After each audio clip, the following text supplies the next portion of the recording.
Baik, tibalah waktu yang kita nantikan bersama Bapak Ibu. Ini adalah acara inti.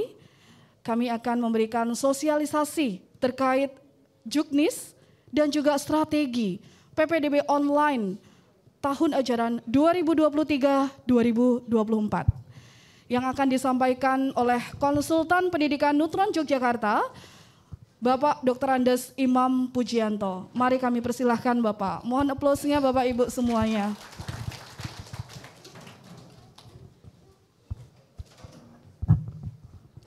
Terima kasih Mbak Lia, Bapak Ibu sekalian. Assalamualaikum warahmatullahi wabarakatuh. Alhamdulillah kita dipertemukan dalam siang hari ini. Agak panas barangkali di luar ya. Tapi saya kira ini bukan hambatan karena memang kita sudah sampai pada tahap akhir untuk anak-anak kita nanti beralih jenjang pendidikan. Tahap yang menjelang akhir sudah dilampaui, kemarin ada ASPD dan sekarang kita tinggal menunggu hasilnya. Apapun hasilnya, wong sudah diperjuangkan kemarin. Jadi tinggal kita syukuri, kemudian kita sesuaikan nanti dengan sekolah mana yang akan diambil. Nah, jadi apapun hasilnya, itu adalah perjuangan putra-putri kita semua. Bapak Ibu sekalian, ada hal yang barangkali penting menjadi pertimbangan ketika kita akan memilih sekolah untuk anak-anak kita. Apalagi nanti sudah masuk di SMA maupun di SMK. Karena arah berikutnya itu sudah jelas, yaitu ke kerja barangkali bagi yang SMK atau melanjutkan ke perguruan tinggi bagi yang masuk ke SMA. Dan begitu kelas 10 perjuangan masuk ke SMA sudah dimulai. Karena kita tentu mengharapkan juga nanti di ujung SMA anak-anak kita bisa masuk perguruan tinggi tanpa tes. Orang sing ngamini. Oh. Amin ya tak dikon. Jadi mudah-mudahan bisa lolos perguruan tinggi negeri tanpa tes. Jadi kita lebih ayem lagi, orang ngenteni deg-degan lagi. Karena kalau kita bersaing masuk SMP, masuk SMA, itu saingannya lokal saja. Tapi begitu perguruan tinggi, itu sudah saingannya nasional, bahkan internasional. Karena sekolah-sekolah Indonesia di luar negeri itu juga ada banyak yang kemudian ingin melanjutkan perguruan tingginya di Indonesia. Nah, maka memang persaingan berikutnya akan jauh lebih sulit. Kalau ketika kita masuk ke SMP, kita masih sedikit bisa dibantu dengan zonasi wilayah, dengan zonasi radius. Kemudian nanti SMA juga ada zonasi radius yang meskipun aturannya sekarang diperketat. Tapi ketika masuk perguruan tinggi tidak ada zonasi Bapak Ibu. Kalau masuk UGM harus pakai zonasi, lapangan Pancasila sudah jadi perumahan. Nah, karena ben cedak karo UGM, apalagi masuk peternakan mungkarim melompat. Ya, jadi itu tidak ada zonasi. Siapa yang akan lolos adalah mereka yang memang punya prestasi. Mereka yang memang benar-benar punya kompetensi. Dan itu dimulai dari pilihan-pilihan di SMA juga. Nah itu memang semacam itu. Apapun yang nanti didapat anak-anak kita, itu sekali lagi tinggal kita menyesuaikan. Tapi memang Bapak Ibu, kalau kita mau menjadikan pertimbangan lain dari anak-anak masuk SMA, LTMPT, Lembaga Tes Masuk Perguruan Tinggi itu setiap tahun membuat rilis mengenai SMA terbaik, khususnya 1.000 sekolah terbaik dari 23 ribuan sekolah yang ikut dalam tes masuk perguruan tinggi. Nah di DIY tahun 2022, kalau 2023 belum rilis karena pengumuman tesnya itu belum, baru tanggal 20 besok ada pengumuman hasil UTBK SNBT yang masuk perguruan tinggi dengan menggunakan tes. Jadi yang tahun 2022 ada 83 sekolah di DIY yang masuk ke dalam 1.000 sekolah terbaik di Indonesia. Nah, saya tampilkan 20-nya yang ada di DIY. Ini adalah data 20 sekolahnya, versi LTMPT. Nah, Bapak Ibu bisa lihat di situ memang 3 besarnya ya dari dulu 3 sekolah itu secara bergantian, SMA 8, SMA 1, SMA 3. Ya, sebenarnya lebih sering SMA 1 dan SMA 3, cuma tahun 2022 SMA 8 ternyata naik dan poinnya tidak terlalu jauh dengan SMA 1 dari 628, 625, 624. Nah, yang mengejutkan memang tahun ini adalah masuknya SMA Negeri 1 Godean. SMA Negeri 1 Godean, atau kalau orang Bantul menyebut SMA Negeri 1 Godean.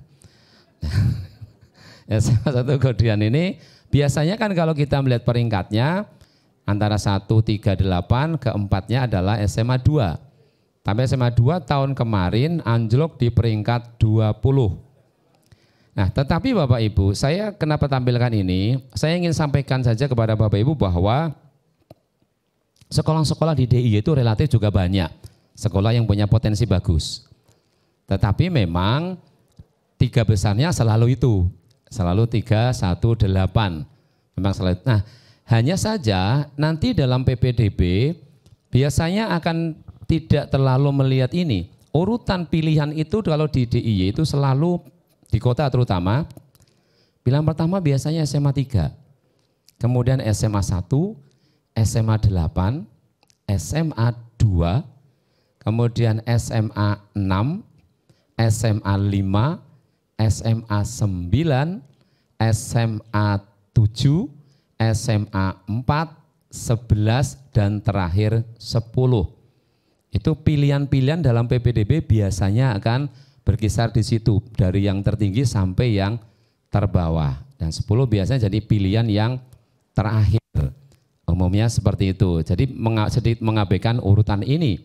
Tetapi saya ingin tampilkan ini, maksudnya kalau misalnya panjenengan dapat zona satunya di ada SMA 1 Depok misalnya, ya toh itu juga bukan sekolah sembarangan. Paling tidak SMA Negeri 1 Depok itu juga masuk berapa itu? 1, 2, 3, 10 besar sekolah terbaik di DIY versi LTMPT. Nah, jadi itu bukan artinya tidak harus kudu ngoyo, aku kudu pindah neng. Nah, kecuali kalau nilainya memang sudah sangat tinggi. Jadi kalau nilainya panjenengan rumahnya di Megoharjo, kepengen ke SMA 3, nilai ASPD kok dilalah 400. Ya, amin.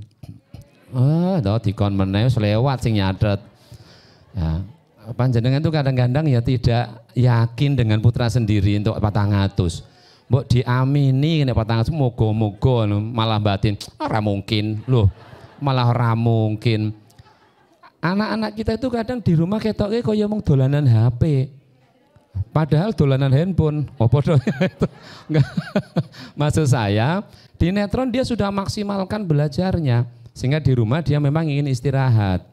Bisa seperti itulah bayangan kita melihatnya, bocah neng omah dolanan HP wae, kapan pintere, padahal sudah maksimal di netron. Sehingga kadang kita kaget, tuh nilaimu kok iso dhuwur. Nah, gitu-gitu nilainya tinggi malah kaget. Kaget dan lupa kalau itu anaknya sendiri. Nah, oh bijimu apik banget anaknya sapa iki gitu ya. Anak dhewe malah lali.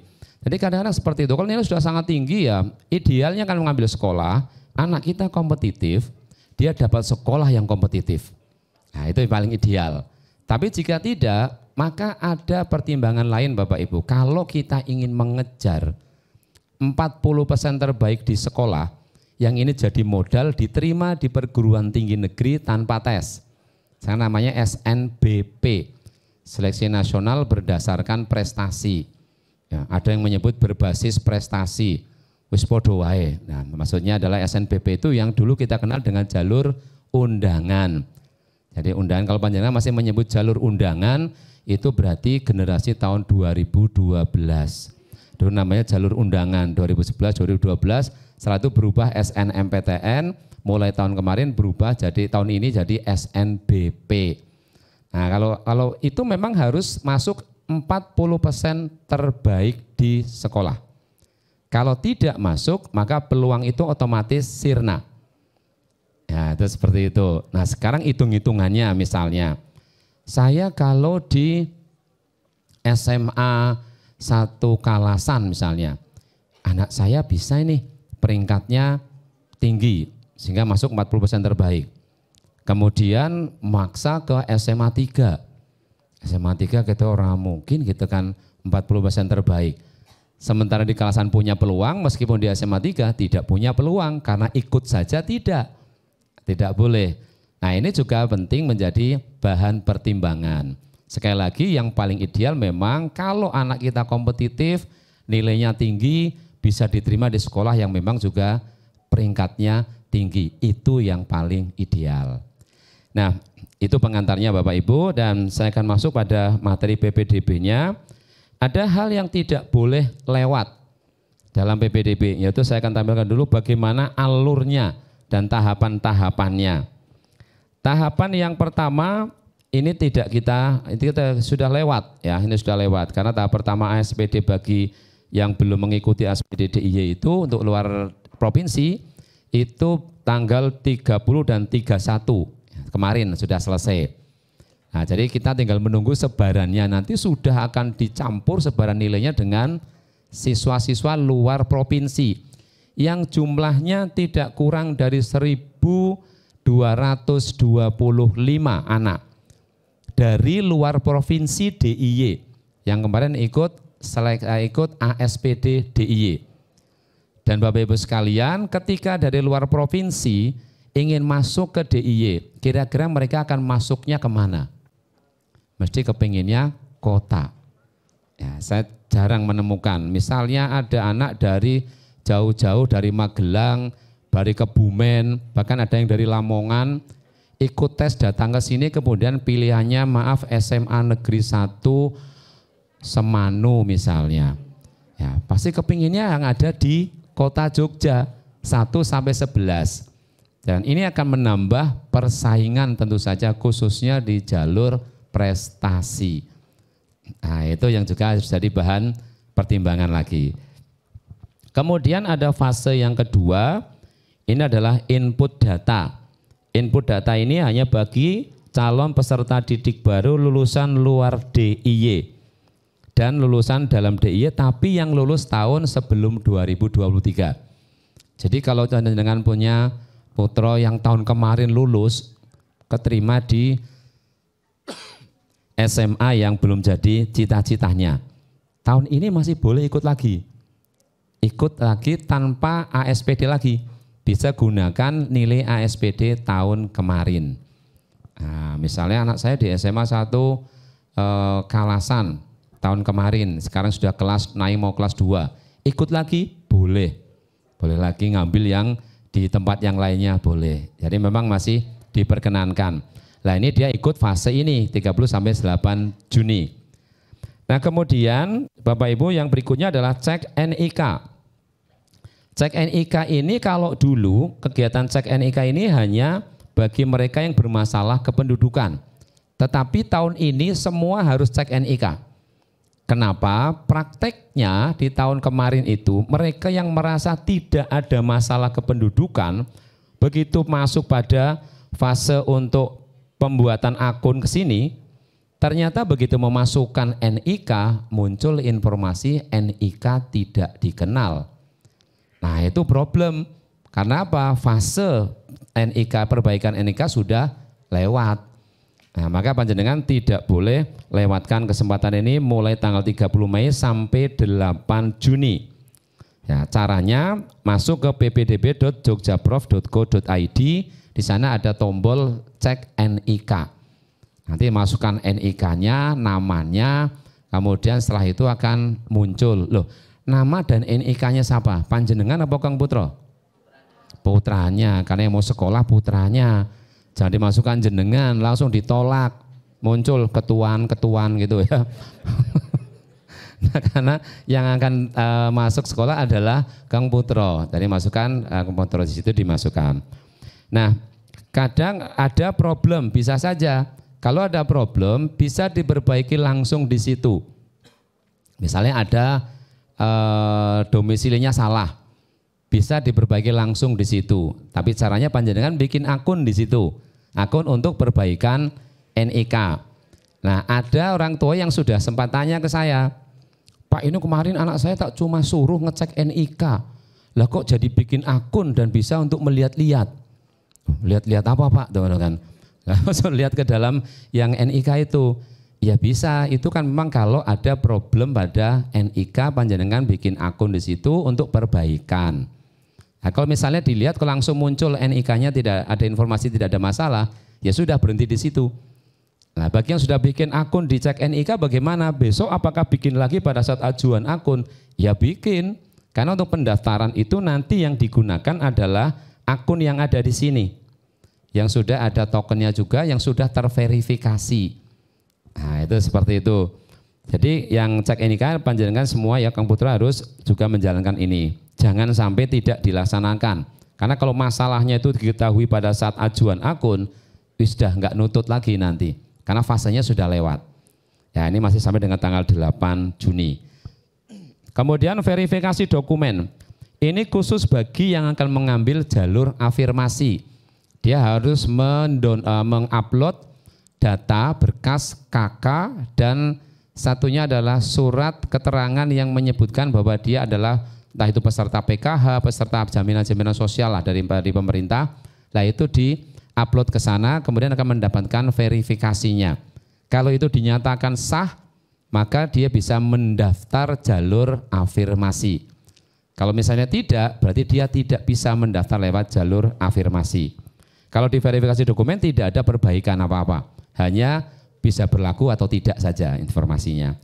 Kemudian bagi yang jalur perpindahan tugas orang tua. Nah Bapak Ibu, jalur perpindahan tugas orang tua sekarang itu dikembangkan menjadi 2. Kalau dulu jalur perpindahan itu hanya yang dari luar provinsi DIY masuk ke provinsi DIY. Nah, tapi syaratnya mereka KK-nya masih KK luar DIY. Dan perpindahannya itu sudah atau tidak lebih dari 3 tahun. Kalau lebih dari 3 tahun sudah tidak bisa. Nah, kalau misalnya belum 3 tahun, tetapi kakak sudah dipindahkan ke DIY, tidak bisa ikut jalur perpindahan orang tua. Nah, itu seperti itu. Nah, mereka juga harus memverifikasi dokumen. KK-nya harus diupload dengan format PDF, kemudian surat tugas dari instansi yang menugaskan itu juga di PDF-kan, lalu diupload. Nanti akan keluar rekomendasinya. Nah, jadi seperti itu mekanismenya hanya seperti itu. Nah, kemudian ada satu lagi yaitu perpindahan tugas antar kabupaten atau kota di DIY. Itu juga sekarang diberikan tempat untuk masuk pada jalur perpindahan tugas orang tua. Jadi ini bisa dilakukan Bapak Ibu, misalnya dari Kulon Progo pindah tugas ke kota. Nah, cuma bedanya kalau yang tadi luar provinsi masuk ke DIY, kakaknya harus luar DIY. Kalau yang perpindahan ini justru kakaknya harus sudah ada di tempat yang baru. Nah, itu bedanya. Jadi harus sudah dipindah dulu. Nah, itu dan batas waktunya hanya 1 tahun. Tidak boleh lebih dari 1 tahun. Di Juknisnya disebut akhir Juni 2022. Ya kan sama saja 1 tahun dengan masa pendaftaran PPDB yang nanti tanggal 21 Juni. Ya, jadi 1 tahun sama saja lah. Nah itu Bapak Ibu. Kemudian verifikasi dokumen juga untuk penambahan nilai prestasi non-akademik. Nah ini khusus bagi yang memang punya. Ya. Kalau saran saya nanti ada kriterianya apa saja. Tapi sebenarnya kalau misalnya memang prestasinya cukup bagus, ya dicoba saja nggak apa-apa. Paling kan munculnya ditolak. Nah, seperti itu. Dan tidak ada konsekuensi apa-apa. Siapa tahu sistemnya keliru, ngantuk dan sebagainya ya. Kemudian di ACC keluar nilainya berapa gitu. Tidak apa-apa kalau itu dicoba saja. Nah, kemudian fase berikutnya adalah pendataan dan verifikasi radius tempat tinggal. Ini untuk yang akan mengikuti zonasi radius. Bapak Ibu, zonasi itu ada 2 sekarang. Zonasi radius dan zonasi reguler. Zonasi radius itu kalau panjang misalnya dari Sleman dulu ketika memasukkan putranya ke Sleman menggunakan zonasi radius, ya kurang lebih caranya sama seperti itu. Sama kayak yang PPDB masuk SMP di Sleman, zonasi radius. Bagi yang ingin ikut jalur ini, maka dia wajib melakukan pendataan dan verifikasi. Nah, dengan cara nanti memasukkan titik koordinatnya, masuk atau tidak dalam koordinat radius tersebut. Nah, ada yang berbeda dalam zonasi radius ini dibanding tahun sebelumnya. Tahun sebelumnya, yang zonasi radius itu ketentuan di Juknisnya adalah siswa yang jaraknya 300 meter atau kurang dari sekolah wajib diterima. Tanpa batasan berapa persen yang diterima. Sonone piro pokoknya mlebu kabeh. Ya, jadi berapapun. Itu tahun yang lalu. Nah, kemudian jaraknya 300 meter tanpa kuota. Tapi yang sekarang diubah. Tahun sekarang tetap ada zonasi, tapi tidak sama setiap sekolahnya 300 meter. Tergantung dalam lingkungan itu ada berapa banyak anak-anak kelas 3 SMP yang akan melanjutkan ke SMA atau SMK. Nah, Dinas Pendidikan kan sudah punya demografi anak-anak tinggalnya di mana. Nah, di situ akan diketahui. Oleh karena itu jarak antar sekolah menjadi berbeda. Ada yang 175 meter radiusnya, jadi kalau lebih dari itu dia tidak bisa lolos. Ada yang bahkan SMA 3 itu malah lebih dari 300 meter. SMA 3 itu 346 meter radiusnya. Lebih panjang. Loh, kok malah lebih panjang? Karena sekitaran SMA 3 itu kan jarang ada pemukiman. Kalau geser ke SMA 3, Ngetan itu SMP 5, Gedung Telkom, kemudian Kridosono kuwi ora ono sing manggon ning kono. Nah, Kridosono dan beberapa ada kafe, geser nganan sidik ketemu Raminten ya sebagainya. Yang itu bukan hunian. Maka kemudian jadi lebih jauh 346. Nah, sekarang aturannya begitu, tetapi dibatasi. Tidak berarti kalau saya masuk 346 pasti keterima di SMA 3. Tidak juga. Kalau daya tampungnya dari yang hanya 5% itu terlampaui oleh peminat, maka akan diperingkat nilai ASPD-nya. Nah, tetap ada batasan itu. Karena kalau hanya yang penting 300 meter kudu diterima. Sebenarnya yang ngeluh itu ya kebanyakan sekolah-sekolah favorit lah. Nah, sekolah-sekolah unggulan itu rodo sambat masalah begituan. Ya, karena dulu biasa ngajar bocah pinter kabeh, tiba-tiba ketekan bolo Kurowo. Yang bocah ngah-ngoh pah-poh ning rame ning kelas. Nah, itu dan itu dikeluhkan. Saya mendengar sendiri salah satu kepala sekolah favorit, sama favorit. Saya diminta ngisi di depan orang tua kelas 10, kelas 11, kelas 12 saat itu. Kepala sekolahnya bisa bilang, panjenengan ini tidak usah bangga masuk sekolah ini.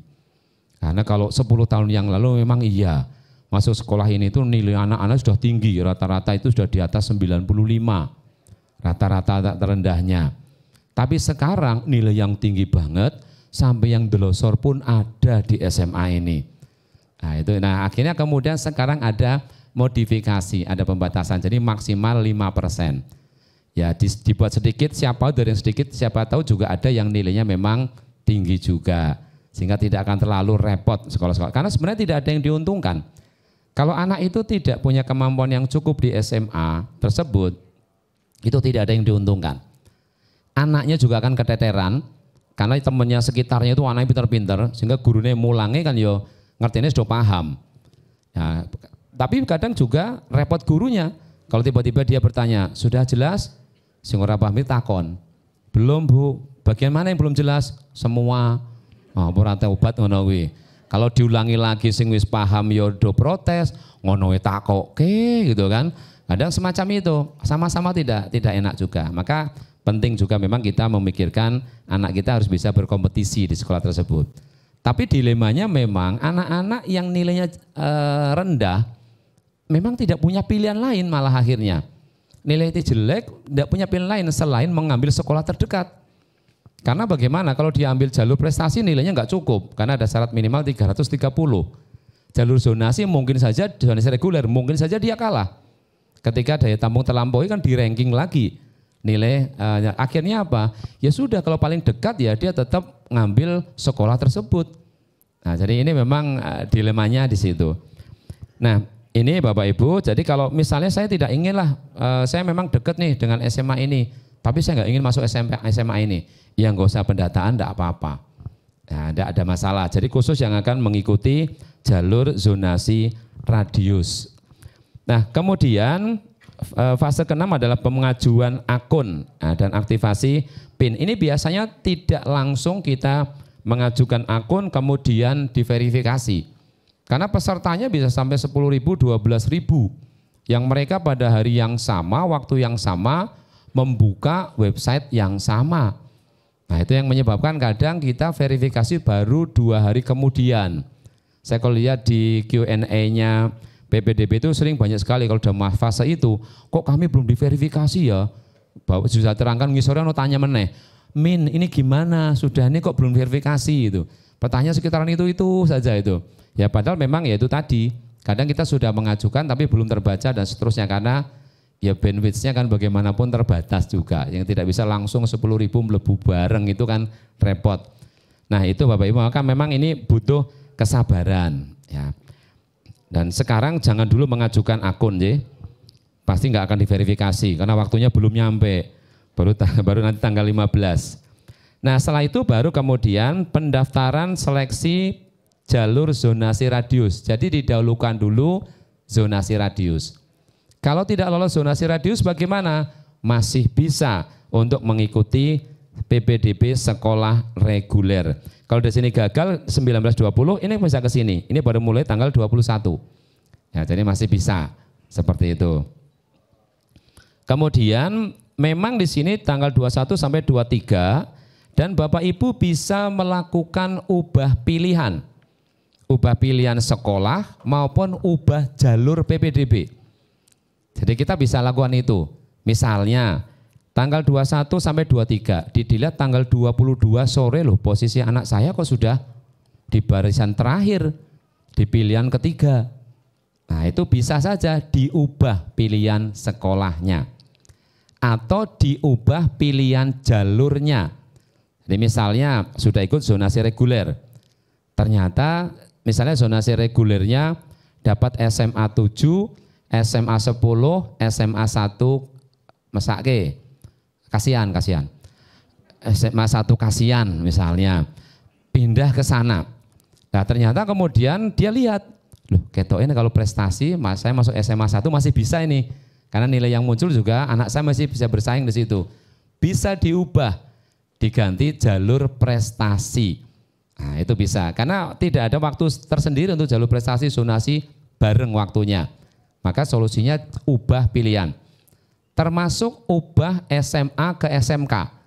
Itu juga bisa dilakukan sampai dengan tanggal 23 Juni jam 23:59. Jadi sebelum jam 00. Itu batas akhirnya, tapi tidak saya rekomendasikan juk ganti ini jam 23:59. Itu nekat namanya. Ya karena kalau jam kalau langsung iso. Kalau buffering dulu, tahu-tahu sudah pindah 00, hilang itu. Ya jadi masih kita bisa atur strateginya. Makanya Bapak Ibu, pendaftaran itu tidak perlu terburu-buru. Sampai hari terakhir dulu enggak apa-apa. Ya apalagi kalau nilainya nilai nanggung. Nanggung bukan berarti kecil, nanggung itu bisa juga tinggi, tetapi pilihan sekolahnya memang pilihan sekolah yang tinggi, akhirnya jadi nanggung. Nah maka kalau seperti itu nanti daftar terakhir saja. Nah, kalau perlu bahkan tidak perlu pakai ubah pilihan, langsung daftarnya tanggal 23 Juni jam 9 malam. Nah itu tidak apa-apa, boleh langsung lakukan itu. Nah itu Bapak Ibu, sehingga kita sudah tahu nilai-nilai yang keluar, semuanya sudah banyak. Sudah terjadi lempar-lemparan setiap sekolah ya. Karena jangan sampai misalnya kita daftar mantap, nilaiku masuk ini ke SMA 1. Ya SMA 1 aja daya tampung belum terpenuhi ya berapapun nilai tetap masuk. Jadi kalau sudah hari kedua biasanya sudah mulai, ini enggak keterima, pindah ke pilihan kedua, ada yang kegeser ke pilihan ketiga. Nah itu bisa semacam itu. Maka saran saya daftarnya lebih sabar saja. Ya hari-hari terakhir saja enggak apa-apa. Tapi tadi kecuali ya catatannya kalau nilainya sudah sangat tinggi ya sudah daftar awal-awal. Engko mesake nek nilainya jelas totalnya jadi kalau di rata-rata ketemunya 98,9 misalnya. Yo jangan daftar detik-detik terakhir penutupan. Mesake sing kebacut GR. Atau sing paling ngisor dhewe, alhamdulillah ora apa-apa lah ngisor dhewe ora apa-apa. Ngerti-ngerti ana mlebu siji mak klunting ning dhuwur dhek ilang. Iku rak mesake gitu. Nek wonge jahat ora digoleki sapa mau iki. Nah, digoleki tekan ngomahe nanti malah jadi rame. Jadi dianukan saja. Kalau memang sudah tinggi tidak apa-apa awal-awal. Tapi kalau masih ingin nunggu kesempatan karena tanggung nilainya, isi mau mencari pemburu sekolah lain yang lebih bagus, ya sabaro sampai hari ketiga. Nah itu, kemudian pengumuman resminya tanggal 26 Juni di masing-masing sekolah. Meskipun sebenarnya di sini kalau panjenengan buka pada jam 23:59 sakjane juga sudah fake gitu. Karena sudah nggak ada perubahan-perubahan lagi. Ya, sudah bisa ketahuan siapa yang diterima, siapa yang tidak. Monggo wangun-wangune tanggal 26 bisa datang ke sekolah, minimal iso selfie ning ngarep SMA telu. Nah, kan seperti itu kan. Alhamdulillah ceklek itu sudah paham yang delok. Oh ketompo ning SMA telu gitu ya. Ben kesannya orang pamer sing jane ya pamer banget itu. Nah, ngerti ya, ngerti lagi kelas 9 pengen daftar kok foto ning SMA telu. Oh ketompo to gitu ya. Atau ning ngarep SMA 1 Teladan. Lagi di kene. Opo itu kan. Kadang bikin status lagi di kene gitu. Nah itu paling tidak iso nggo wangun-wangun lah. Tapi memang 26 ini juga sudah fase pendaftaran ulang. Jadi harus daftar ulang. Kalau tidak daftar ulang maka dianggap mundur. Nah Bapak Ibu ada fase begitu sampai di sini ini belum selesai. Kalau ada yang belum diterima itu belum selesai. Karena masih akan ada nanti fase pengumuman daya tampung belum terisi. Jadi sekolah-sekolah yang daya tampungnya belum terisi itu akan diumumkan. Bagi yang belum diterima diberi kesempatan daftar di sekolah tersebut. Nah, Bapak Ibu kalau kita nanti milih 3 sekolah, kemungkinan besar kita tidak milih IPA IPS. Kalau dilihat di juknisnya, itu kita tidak milih IPA IPS. Nah, kita hanya milih SMA. Karena tahun ini asumsinya semua sudah akan menerapkan kurikulum merdeka. Ya, jadi menggunakan merdeka belajar. Belajar ya kena, ora ya kena gitu ya. Bukan. Ya belajarnya lebih merdeka ya. Itu nanti sudah asumsinya sudah semua menggunakan sehingga tidak ada pilihan IPA, tidak ada pilihan IPS karena ketentuan di juknisnya itu hanya 3 sekolah untuk SMA, 3 peminatan untuk SMK. Tahun yang lalu saya lihat juknis tahun kemarin itu 3 peminatan SMA, 3 peminatan SMK. Berarti kalau tidak sebutkan peminatan SMA maka tidak milih IPA, tidak IPS, tidak bahasa. Kita hanya milih SMA-nya saja. Nah, nanti terus IPA IPS-nya bagaimana? Kalau memang menerapkan kurikulum merdeka, maka tidak ada IPA, tidak ada IPS di kelas 10. Di kelas 11 juga tidak ada IPA, tidak ada IPS. Baru di kelas 12 juga tidak ada IPA, tidak ada IPS. Ya, memang tidak ada. Kalau kurikulum merdeka memang tidak ada.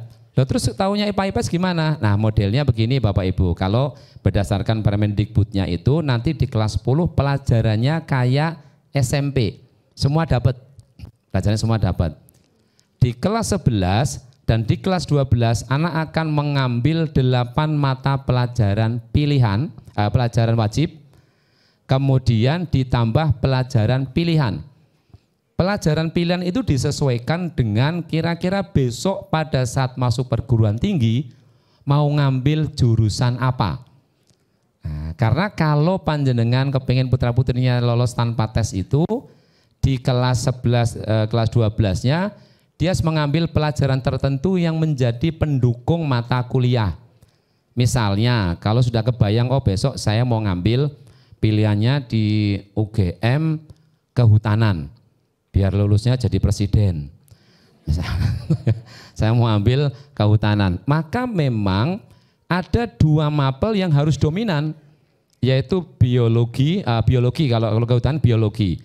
Kalau kedokteran biologi dan kimia. Itu harus bagus. Maka kalau anak kita dari kelas 10 tidak tahu mau ngambil pilihan apa, apalagi di kelas 11 tidak mau ngambil pilihan apa, maka dia akan bingung.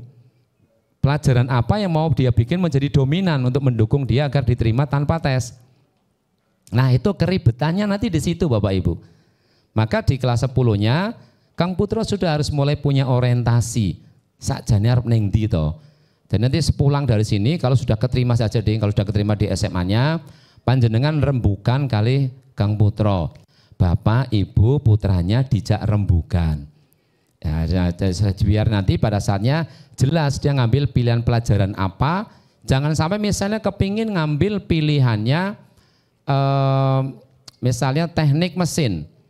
Lah fisika nggak dipilih. Padahal itu pelajaran pendukung. Lah kan jadi fatal. Nggak ada pelajaran yang dominan akhirnya. Karena pelajarannya bahkan nggak dipilih. Nah itu seperti itu Pak Bu. Jadi memang agak sedikit ribet nanti akhirnya. Meskipun itu sebenarnya bagus. Bagusnya karena anak nanti ketika kuliah, dia sudah menguasai program studi yang menjadi basic program studi pelajar kuliah pada program studi tersebut. Bayangkan kalau masuk teknik, mesin, teknik sipil, tapi fisikanya jelek. Itu akan bermasalah. Masalahnya di mana? Mungkin dia bisa masuk, tapi nggak bisa keluar. Hati ketemu orang iso mlebu ning UGM ora iso metune. Karena apa? Jadi lama banget kuliahnya. Dintekke langsung sampai 14 semester. Rekoso sing keragadi tekan 7 tahun itu. Setelah adikmu ya arep sekolah tole ora barbar gitu. Dan seterusnya. Nah, maka ini penting Bapak Ibu, memang kelas 10 itu harus menjadi landasan yang tepat nanti akhirnya panjenengan dengan Kang Putra harus punya kesepakatan dulu. Jangan sampai ngambil pilihan itu adalah karena keinginan bapaknya, keinginan anaknya. Tapi harus kesepakatan lah, karena kalau itu kenceng-kencengan nanti memang biasanya anaknya akan ngeyel. Oh, yang mau kuliah kan saya Pak. Bapaknya bilang siap ngeragati kan aku. Nah, terus piye coba? Ya ora rampungnya tuh akhirnya. Nah maka dirembuk dari kelas 10. Nah itu nanti setelah pengumuman daya tampung terisi, baru kemudian itu dinyatakan selesai dengan pendaftaran dan seleksi pemenuhan daya tampung. Jadi pada dasarnya semua anak itu akan dapat sekolah negeri. Cuma masalahnya tidak semua anak mau di semua sekolah. Nah sekarang kalau yang daya tampung belum terisi di SMA 1 Delingo, SMA 1 Pleret, SMA 1 Kokap, ya, SMA 1 Semanu, Semin, kemudian Giri Subo, apa yang jenengan arep ngeculke putrane ning kono. Nah, meskipun bisa keterima di sana. Nah itu makanya tetap menjadi persaingannya ketat ketika ngambil pilihan-pilihan memang ada di sekolah kota.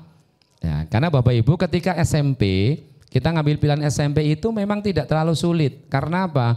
Di Sleman banyak SMP-SMP yang juga bagus, yang tidak kalah dengan di kota. Ada SMP 4 Pakem, ada SMP 4 Depok, ada SMP 1 Sleman, SMP 1 Godean.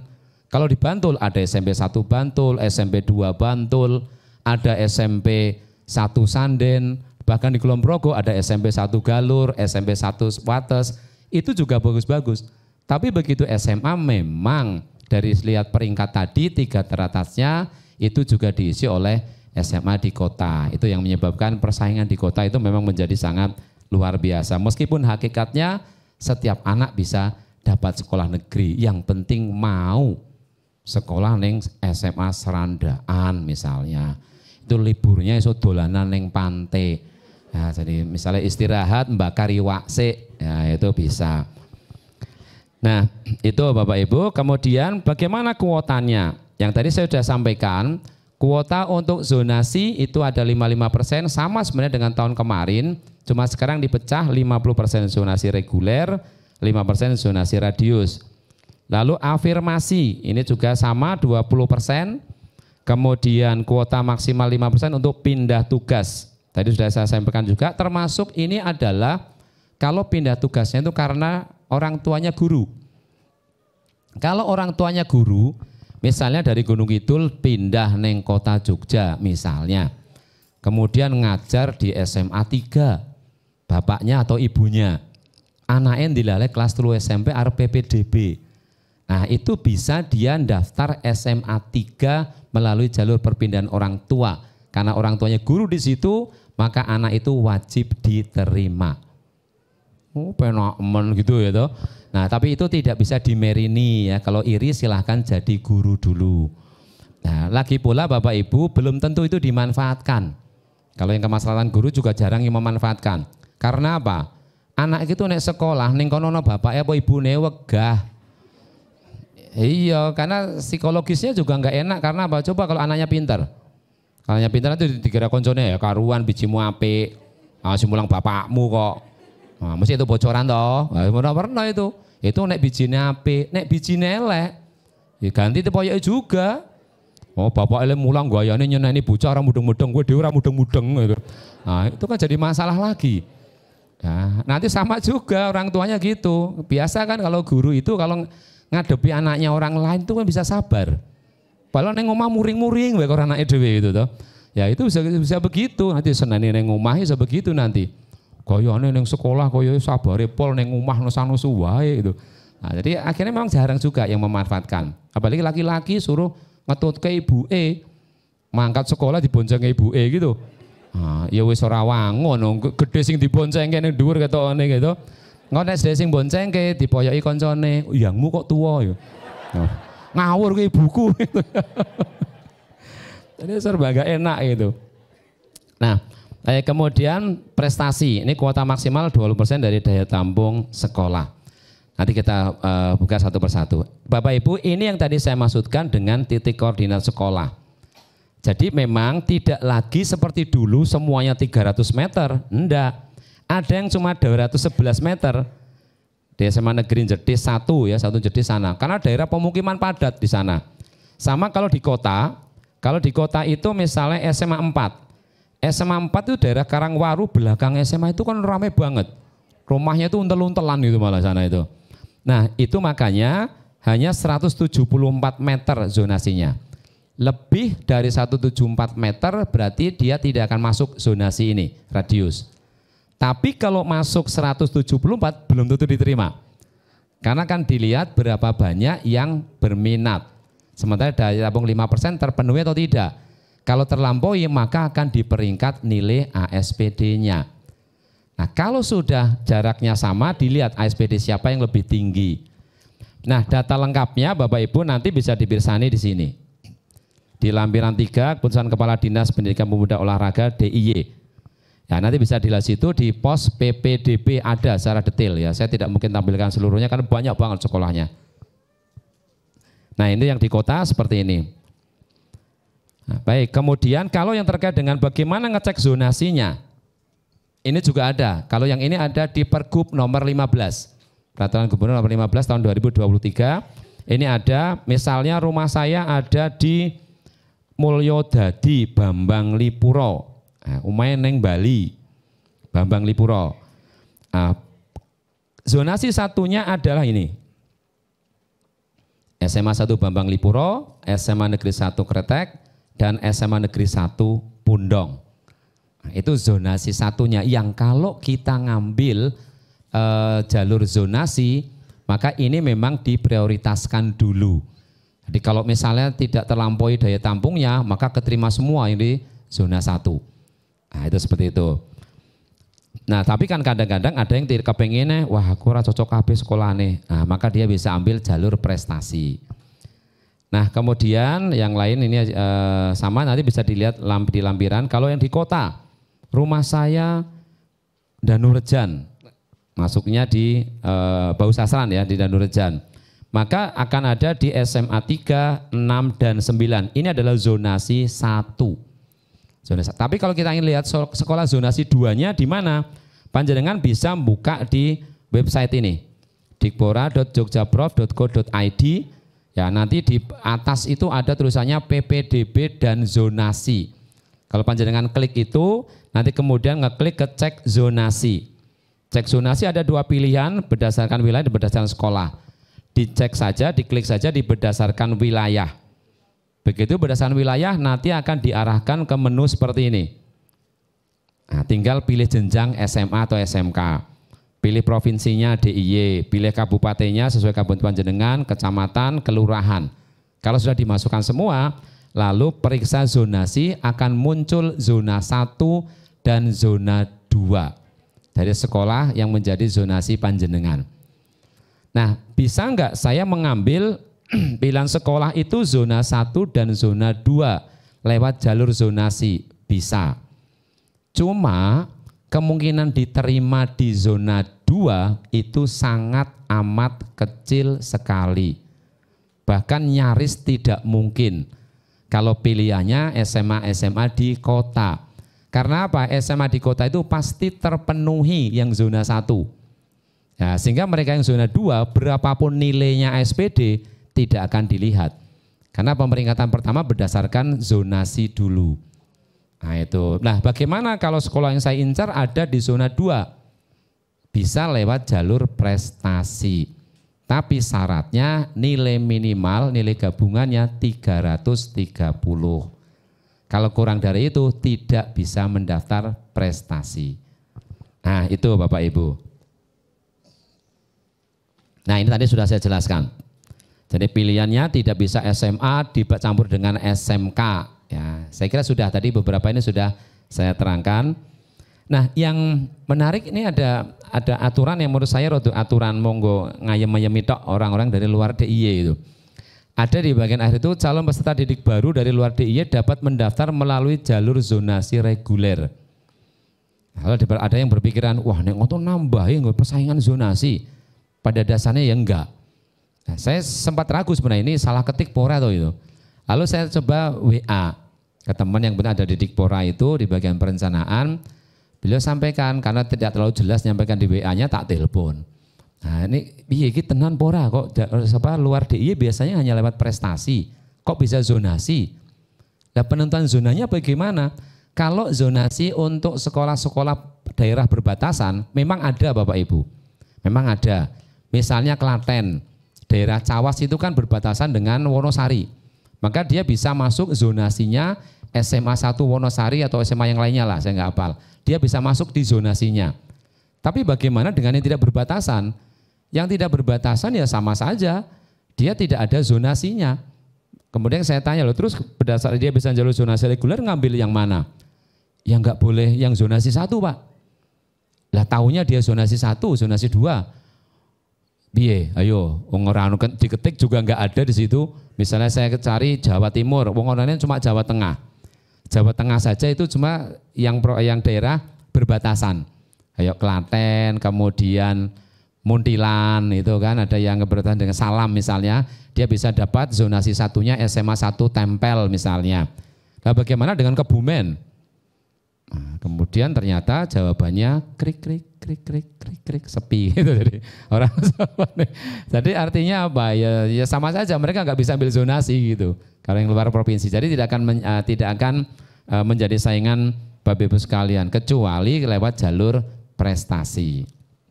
Nah kemudian jalur afirmasi tadi sudah saya jelaskan juga, ya dia hanya berhak ambil di zona 1. Kemudian kalau pindah tugas tadi juga sudah ya. Untuk yang DIY dari luar DIY ke DIY itu harus 3 tahun paling lama. Kemudian kakaknya masih luar DIY. Kalau yang pindah antar kabupaten, nah itu di sana disebutkan. Sedangkan perpindahan tugas dari kabupaten kota ke kabupaten lain di DIY paling lambat akhir Juni 2022. Nah, jadi ada batasannya juga. Nah untuk prestasi, betul prestasi itu hanya untuk yang pilihan di zona di luar zona 1. Jadi sekolah yang jadi zona 1 panjenengan tidak bisa diambil dengan jalur prestasi. Ya, dia harus zonasi. Nanti kalau zona 2 atau yang lainnya, zona 3 bisa lewat prestasi. Tapi kalau untuk SMK ini agak beda. SMK itu jalur zonasinya, prestasinya boleh ngambil sekolah manapun. Karena apa? SMK hanya mengenal 2 zona. Zona 1 itu adalah mereka yang ber-KKDIY. Jadi kalau panjenengan di sini di Kota Jogja, lalu pilihan pertamanya SMK Negeri 1 Kulon Progo, itu masih zona 1 juga. Nah, lalu ngambil pilihan keduanya SMK Negeri 1 Wonosari, itu juga zona 1 juga sama. Kalau prestasi juga boleh diambil. Jadi SMK itu mau diambil zonasi, mau prestasi boleh. Karena asumsinya memang SMA ini agak lebih leluasa. Karena apa? Peminatnya tidak sebanyak masuk SMA. Jadi agak lebih diberikan keleluasaan. Dan biasanya nilai-nilai yang masuk SMK memang lebih rendah daripada yang di SMA. Nah, sehingga kalau dapat peluang ke negeri, SMA agak kesulitan, SMK akan menjadi satu solusi yang bisa lebih menjanjikan. Tapi sekali lagi kalau prestasi harus nilai gabungan minimal 330. Nah, lalu bagaimana kriterianya? Kalau misalnya di zonasi reguler jumlah calon peserta didik baru yang mendaftar pada jalur ini melebihi daya tampung. Tadi dilihat dulu, diprioritaskan yang zonasinya, satu zonasi. Kalau sama-sama dalam zona, maka dilihat nilai gabung siapa yang lebih tinggi. Itu akan menempati peringkat yang lebih baik. Kalau itu terjadi pada bagian paling bawah, nah itu akan menentukan siapa yang keterima, siapa yang tidak. Nilai gabungannya sama, maka dilihat pilihan sekolahnya. Si A menjadikan sekolah itu pilihan keberapa, si B menjadikan pilihan keberapa. Yang jadikan pilihan pertama lebih diprioritaskan peringkatnya. Kemudian kalau sama juga pilihan peringkatnya sama-sama, maka dilihat calon peserta didik baru yang mendaftar lebih awal. Yang lebih awal masuk ke sistem siapa? Lah kalau sama lagi tidak mungkin. Umpamane lho Pak, umpamane podo, ora. Ki mung umpama, ya ora. Karena apa? Tidak mungkin ketika kita mendaftar itu menginput podo persis, tidak mungkin. Pasti akan berbeda entah di sepersekian detiknya. Dan itu bisa kita cek. Jadi Bapak Ibu kalau nanti sudah ada daftar anak yang masuk dalam zona di PPDB itu, kita bisa ngeklik nama anaknya lalu tampil datanya dia. Asal sekolahnya mana, lewat jalurnya apa, kemudian nilai ASPD-nya masing-masing berapa, kalau punya tambahan prestasi dari bidang apa, tambahannya berapa, daftarnya jam berapa, menit ke berapa, detik ke berapa, sepersekian detik berapa, itu lengkap. Nah itu yang menyebabkan memang ini tidak bisa diganggu gugat karena memang sangat transparan. Gitu. Nah itu hebatnya Jogja seperti itu.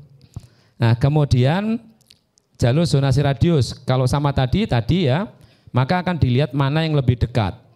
Podo cedake, maka dilihat nilai gabungannya. Nah berikutnya kemudian tidak mungkin pilihan sekolahnya, karena pilihannya hanya satu. Kalau jalur radius ya, zonasi radius, ini hanya satu pilihan sekolah. Maka calon peserta didik baru yang mendaftar lebih awal yang menjadi kriterianya. Tidak ada usia Bapak Ibu. Pak usianya mana Pak? Ora tua-tuanan ini. Jadi tidak berlaku misalnya yang lebih tua, itu tidak ya. Nah kemudian jalur afirmasi. Ini sama juga tempat tinggalnya dulu zona 1, kemudian nilai gabungannya, pilihan sekolah, baru terakhir pendaftar lebih awal. Itu urutan seleksinya. Lah kalau misalnya perbedaannya ada di posisi-posisi di atas, ya podo-podo ketombone. Ya cuma nanti peringkatnya berbeda. Peringkat itu kan menumbuhkan rasa ayem.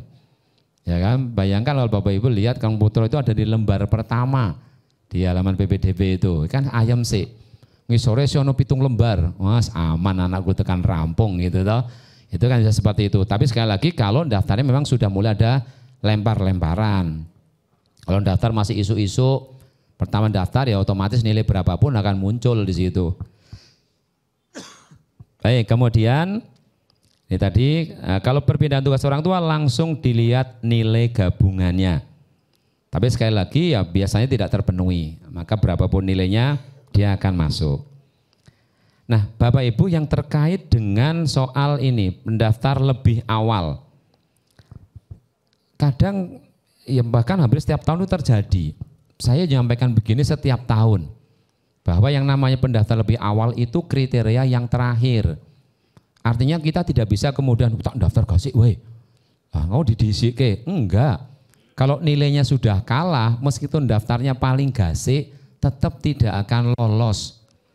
Nah hati-hati, karena secara psikologis itu nanti akan ada lagi setiap tahun ada bom-boman gitu itu. Ayo daftar sih jeng.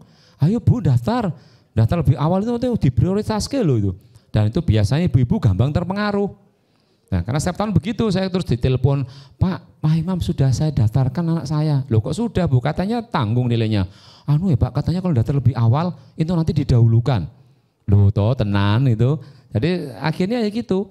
Sekali kemudian, oh Pak anak saya sudah terlempar ke pilihan ketiga Pak. Itu. Padahal daftar duluan. Ya karena nilainya tidak kompetitif di situ. Sehingga kadang-kadang ada yang tidak dapat sekolah itu gara-gara salah dalam pendaftaran. Ya meskipun masih ada peluang tadi, ubah pilihan, bisa ubah pilihan. Tapi pada saat ubah pilihan belum tentu juga dia bisa melakukan. Karena apa sekali lagi resiko sebenarnya kalau kita banyak melakukan beberapa kali ubah pilihan itu. Karena apa? Ya belum tentu kita bisa lancar. Karena memang pada saat itu yang akan mengakses itu kan ribuan orang bareng-bareng. Nah, sehingga kita mesti beberapa kali harus refresh itu mesti itu. Nah, jadi sebaiknya milih itu sudah mantep dulu baru milih. Ya, bukan milih kemudian diubah.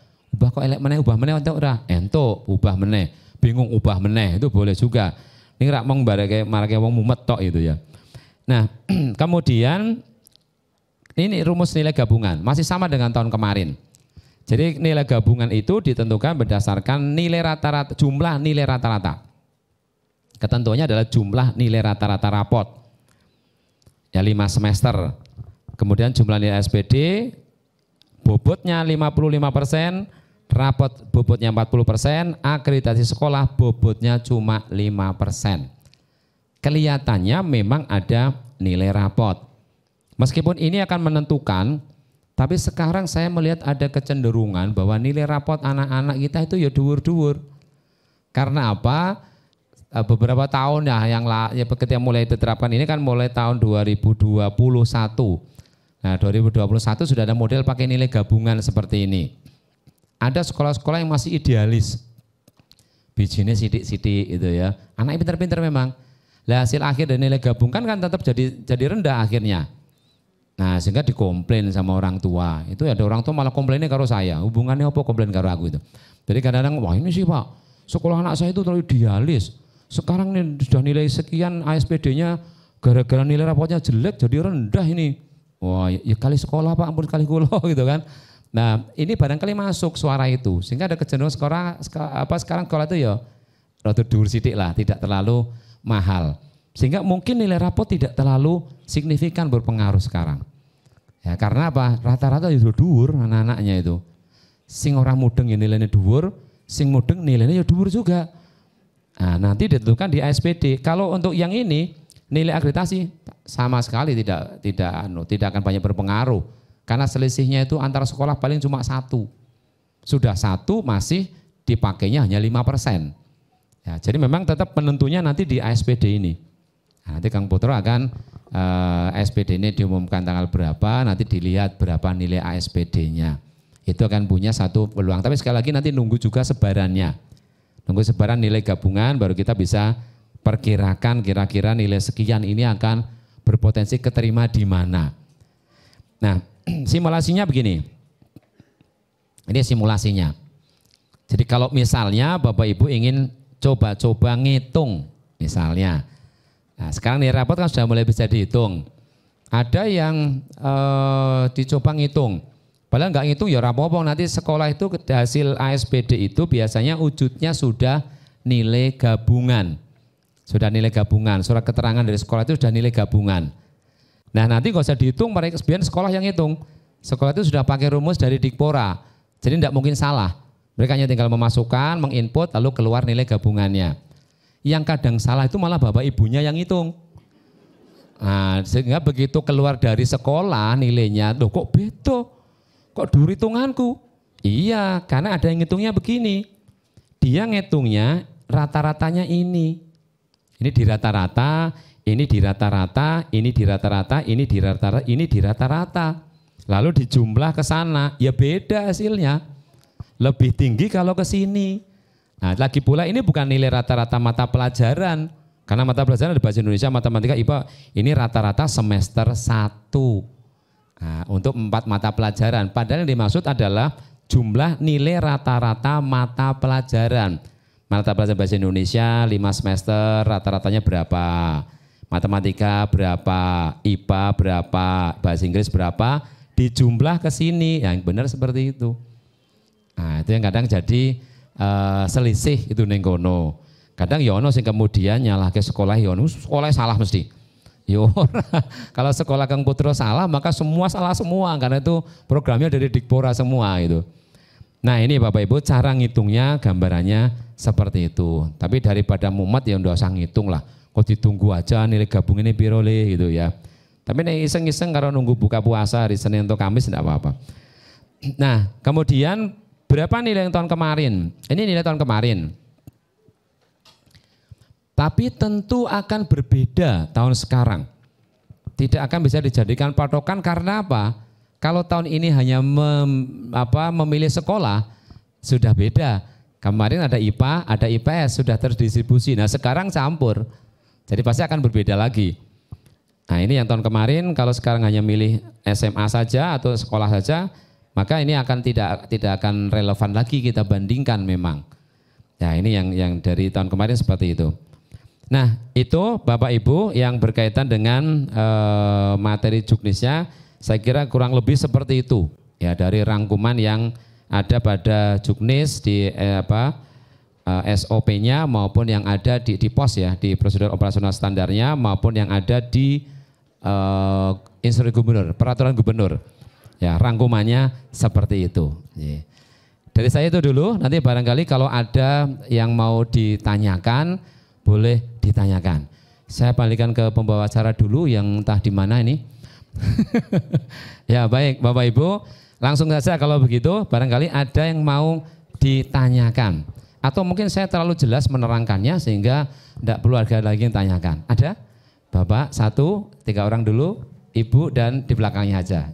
Saya tolong dibantu ini mic-nya biar yang lain juga bisa mendengar pertanyaannya. Bapak yang di depan dulu.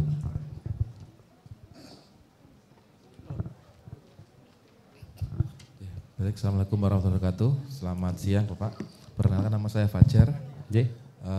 Saya mau tanyakan tentang nilai gabungan di sistem PBDB. Apakah otomatis keluar nilai gabungannya, ataukah ada rincian nilai per mata pelajaran?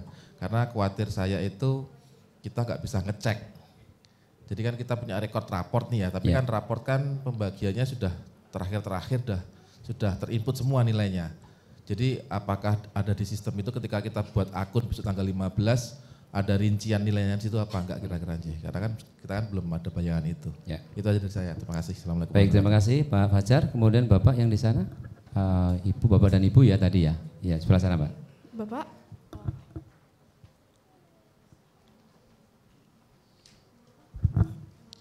Iya, nama saya Triyono dari anaknya di Kota Baru. Jadi yang pertama Pak, permohonan aja ini materi yang tadi disampaikan apakah boleh di-share ke anak didik kita yang les, nanti bisa di-share di itu untuk bahan bacaan kita lebih teliti lagi. Terus yang pertanyaan kedua, kemarin kan saya cek nick-nya anak saya ternyata nggak muncul tuh. Nah apa yang harus kita lakukan Pak? Terima kasih. Ya.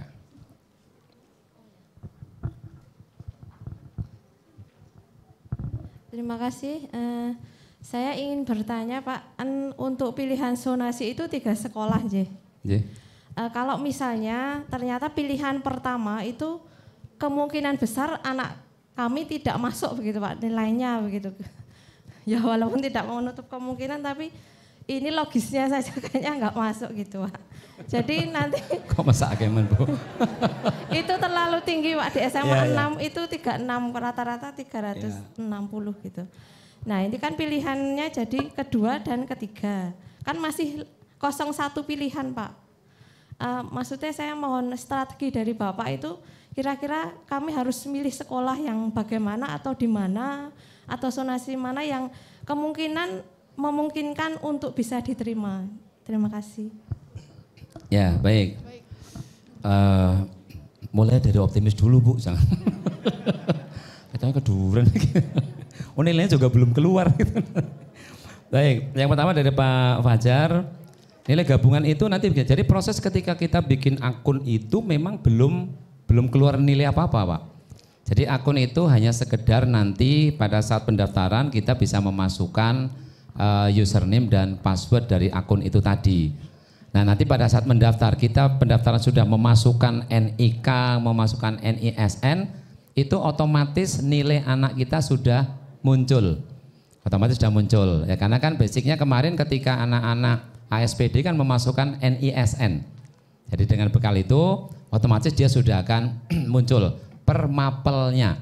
Ya sudah nilai gabungannya berapa, kemudian rincian per mapelnya itu sudah ada semua.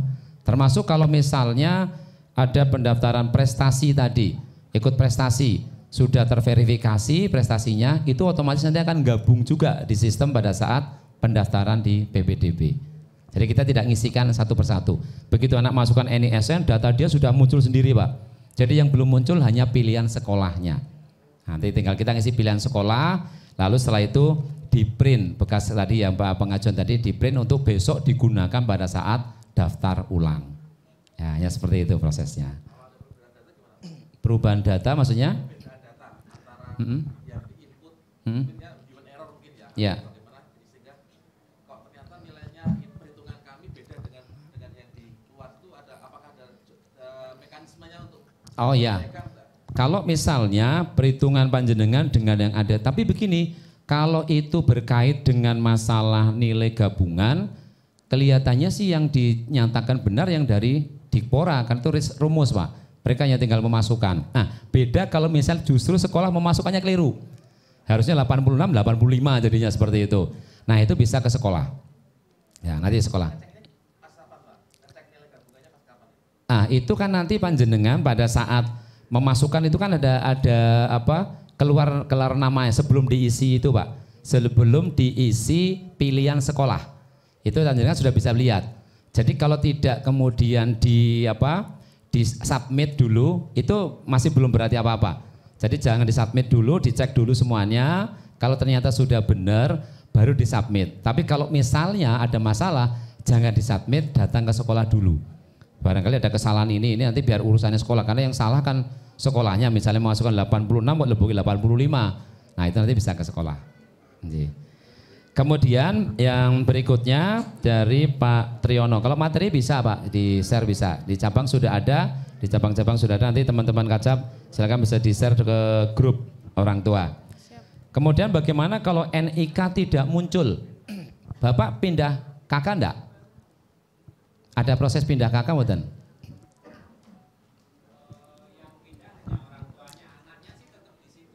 Anaknya tetap? Jadi dalam setahun ini karena ada keperluan saya harus pindah, ibunya harus pindah sehingga kakaknya anak itu tetap ada di situ gitu. Anaknya ikut siapa? Anaknya ikut kakaknya yang paling tua. Jadi kakak sendiri di rumah itu gitu. Jadi dalam setahun itu ada perubahan itu, tapi tetap dia ada di situ. Tapi sudah lebih dari setahun ya? Dari kelas 1 SMP. Oke. Jadi kasus kalau misalnya NIK tidak ditemukan, Bapak bisa membuat akun untuk perbaikan. Jadi di laman itu kan ada itu, kita bisa bikin akun. Ada punya akun, daftar. Nah bikin daftar di situ, nanti bikin akun, setelah akunnya terjadi, panjenengan kemudian bisa melakukan perubahannya di situ. Ya, jadi memang bisa langsung diperbaiki di situ.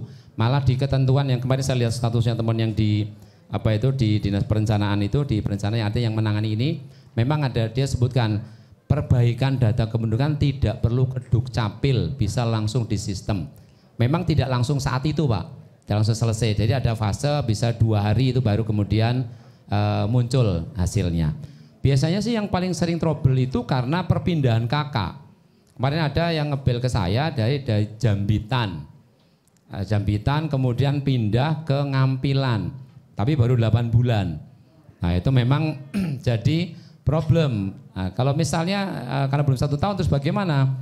Ya kakaknya harusnya pakai kakak yang lama, tidak kakak yang baru. Karena kalau belum 1 tahun memang belum diinput oleh Disduk Capil itu. Jadi masih menggunakan yang lama. Sehingga terus bagaimana anaknya? Anaknya kalau ke sekolah yang dituju sekarang ya harus pakai jalur prestasi karena bukan zonanya. Nah, biasanya yang trouble karena itu belum 1 tahun itu.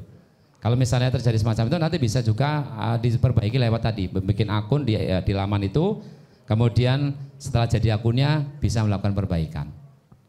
Begitu Pak.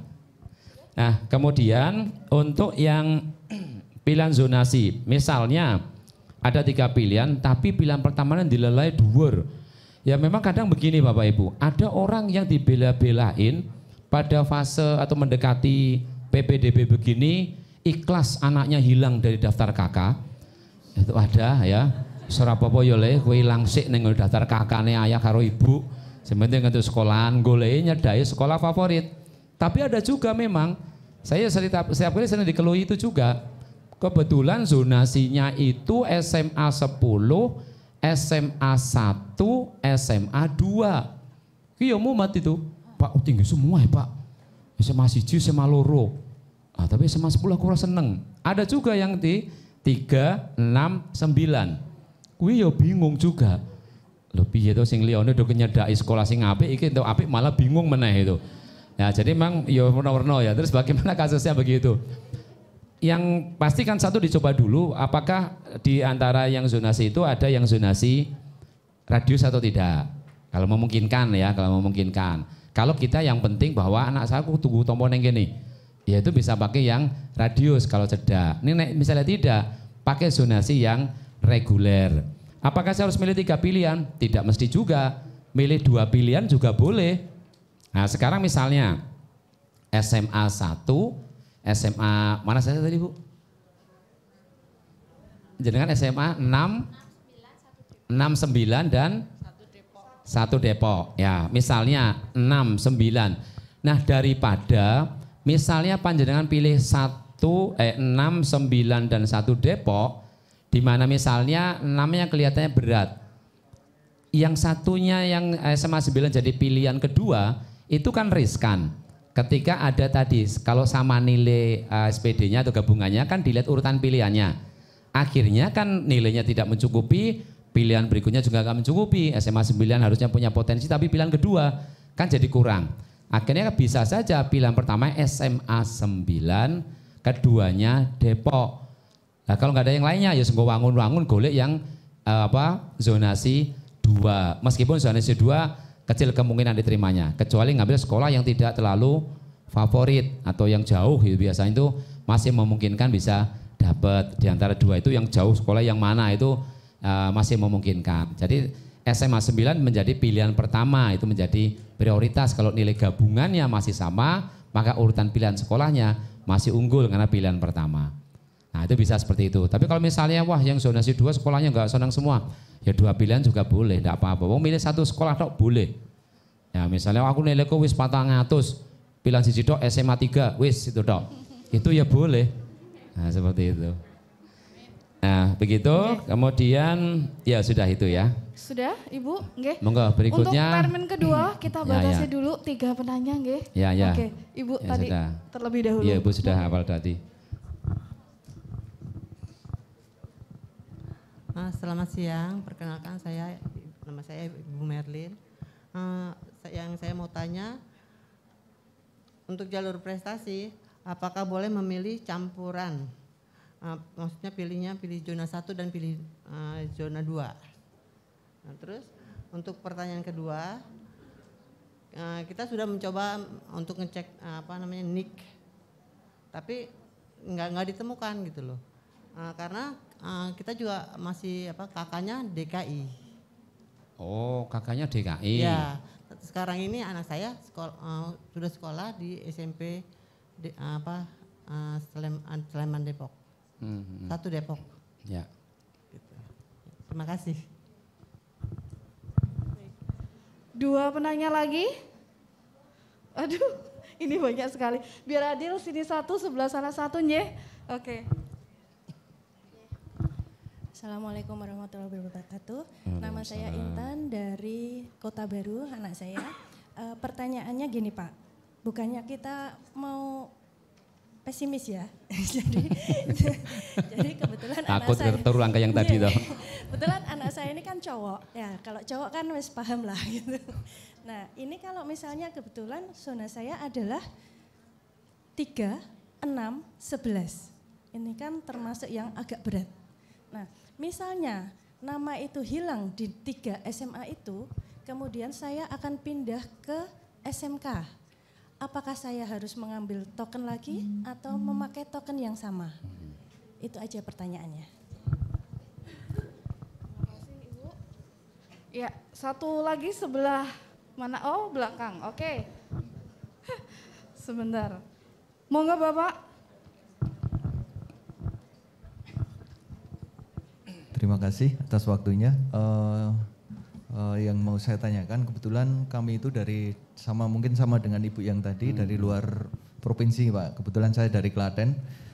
Yang ingin saya tanyakan, yang pertama adalah untuk mengecek NIK itu harus masuk di Dukcapil setempat atau harus dimasuk di Dispekpora Jogja. Terus yang kedua, tadi untuk anak saya kalau mau sekolah di Jogja berarti mau nggak mau harus melewat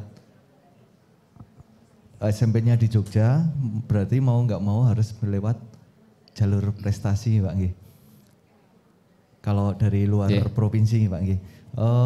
Kemudian nanti dalam saat pendaftaran itu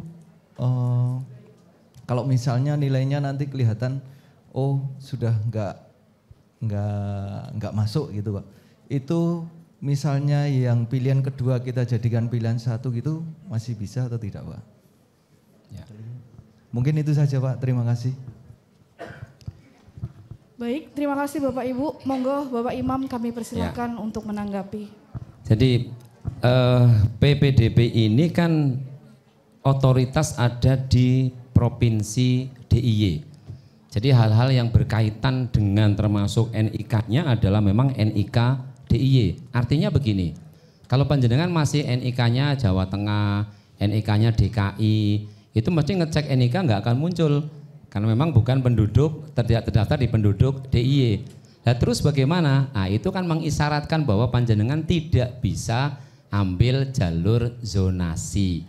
Maka nanti ngambilnya ada pada di prestasi, sebenarnya itu maksudnya. Nah ketika NIK ditemukan ya berarti dia sudah warga DIY karena sudah masuk dalam sistem yang ada di DIY. Nah kemudian itu tadi ya, lalu yang selanjutnya bagaimana untuk pilihan di prestasi, apakah boleh campur zona 1 dan zona 2? Tidak, untuk yang bisa prestasi hanya yang di luar zona 1. Ya, tapi kalau tadi kakaknya masih DKI kan otomatis prestasi itu yang namanya zonanya jadi tidak ada zonanya. Jadi memang boleh milih manapun. Kalau prestasi kan memang boleh milih manapun. Maka tidak masuknya pada jalur zonasi tapi jalur prestasi. Jadi sekolah manapun boleh dipilih tergantung nanti kompetitif tidaknya nilainya gitu saja. Lalu yang berikutnya tentang pindah jalur. Kalau pindah jalur itu tidak perlu bikin token lagi, tinggal langsung pada menu ubah pilihan. Jadi langsung ubah pilihan, mau ubah misalnya tadi yang semula pilihan kedua jadi pilihan pertama boleh diganti seperti itu boleh. Atau yang semula SMA ganti SMK boleh. Semula jalur zonasi diganti prestasi boleh. Ya, semua SMK jadi SMA boleh juga. Jadi apapun bisa di perpindahan pada tadi ubah pilihan, bisa pindah jalur, bisa pindah pilihan SMA, SMK, bisa pindah urutan pilihan di zonasi, itu pun bisa dilakukan. Ngaten. Sudah kayaknya yang ini. Monggo Mbak Lia yang berikutnya. Baik. 3 penanya lagi nggih, Bapak Ibu, termin terakhir. Monggo. Terima kasih. Pak, saya ingin bertanya tentang tadi dalam slide itu ada kuota untuk afirmasi, pindah tugas, kemudian juga prestasi, tetapi tidak ada di sana. Kemudian kuota itu apakah akan ditambahkan ke zona reguler? Yang mana maksudnya Bu? Ini? Tadi Pak dalam, ya ini Pak, misalkan afirmasi, pindah tugas dan prestasi, dari suatu SMA itu tidak terpenuhi jalurnya misalkan Pak. Ya. Apakah itu kuotanya kemudian ditambahkan ke reguler? Ya. Terima kasih Pak. Oke, 2 penanya lagi Bapak Ibu, monggo sebelah kiri 1, kanan 1 ya. Ya, selamat siang. Ini terkait dengan pengecekan NIK, Pak. Akhir tahun lalu kami melakukan perubahan nama yang ada di KK dan disesuaikan di akte kelahiran anak. Nah, kemarin kami mengecek di NIK, muncul masih pakai nama yang di KK yang lama. Ya. Apa itu jadi masalah atau tidak, itu aja. Terima kasih. Ya. Baik, terima kasih Bapak. Sebelah kanan? Sebelah sana ya Ibu, mohon maaf. Terima kasih, nama saya Cici. Mau tanya Pak, kalau misalnya kita masuk dengan jalur prestasi, ini saya kakaknya DIY ya. Jadi misalnya saya mau masuk dengan jalur prestasi di luar zona saya, kemudian melihat kansnya kecil, saya mau ubah ke jalur reguler, itu apa yang harus dilakukan? Apakah hanya sekedar pindah pilihan aja, mengubah pilihan di aplikasinya, atau saya harus membuat surat pernyataan atau apa gitu Pak mungkin? Terima kasih. Terima kasih, monggo Pak Imam. Ya, baik. Kalau tidak terpenuhi kuota itu nanti akan ke zonasi reguler. Jadi memang yang paling banyak itu adalah zonasi reguler. Karena apa? Kenapa kok ke zonasi reguler? Karena yang namanya PPDB itu kan hakikatnya harusnya zonasi. Kalau sesuai dengan Permendikbud nomor 1 tahun 2021 itu hakikatnya harusnya zonasi. Cuma DIY itu memodifikasi zonasinya.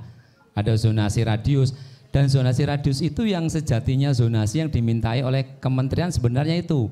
Jadi hanya berdasarkan pada jarak. Orang itu harus sekolah pada tempat yang paling dekat.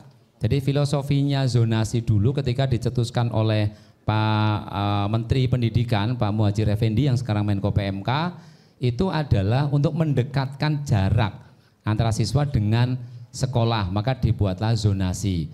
Cuma DIY dengan keistimewaannya, nah itu membuat formulasi yang berbeda dibanding dengan provinsi-provinsi lain yang sampai sekarang masih menggunakan jarak semata. Nah, maka di DIY kemudian ada yang radius, ada yang reguler, itu pun masih dibuat pakai nilai, ada kriteria nilai. Padahal di Permendikbudnya itu di pasal 11 disebutkan untuk sekolah ke jenjang berikutnya itu tidak boleh satuan pendidikan melaksanakan ujian. Harusnya tidak boleh. Makanya DIY tidak melaksanakan ujian, tapi asesmen. Nah, ya terserah deh. Kan yang penting tidak menyalahi Permendikbudnya. Salahnya Permendikbudnya disebut ujian garis miring tes garis miring asesmen gitu kan. Dipakailah asesmen. Lah asesmen itu apa? Ujian. Nah, maka dalam konteks ini memang kalau zonasi itu selalu sebenarnya kriterianya adalah minimal. Maka kalau jalur lain tidak terpenuhi, dia akan dilemparkan kuotanya ke zonasi. Seperti itu. Nah, lalu yang selanjutnya, kalau misalnya namanya kok berbeda dengan yang ada di KK, itu termasuk bagian yang sebaiknya mulai diklirkan dari sekarang, Pak. Karena kan nanti akan kelanjutannya akan terus seperti itu. Jadi silakan kalau misalnya terjadi kasus begitu, tadi bisa bikin akun untuk melakukan ubah pada data kependudukan. Itu sebaiknya dilakukan biar semua data itu clear sama ya. Nah, kemudian kalau prestasi diubah ke reguler, apakah ada konsekuensi yang lain misalnya harus surat pernyataan dan sebagainya? Tidak, Bu. Hanya tinggal ubah pilihan saja, lalu ubah jalurnya dari prestasi ke reguler atau ke zonasi, kemudian baru dilakukan pilihan-pilihan sekolahnya. Jadi murni semuanya berlangsung dalam sistem PPDB itu, tidak ada hal-hal lain di luar itu.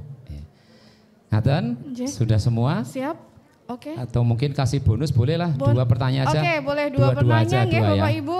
Oke, yang di belakang nih luar biasa antusiasnya ya. Mohon maaf kita ambil yang lebih dahulu nggih.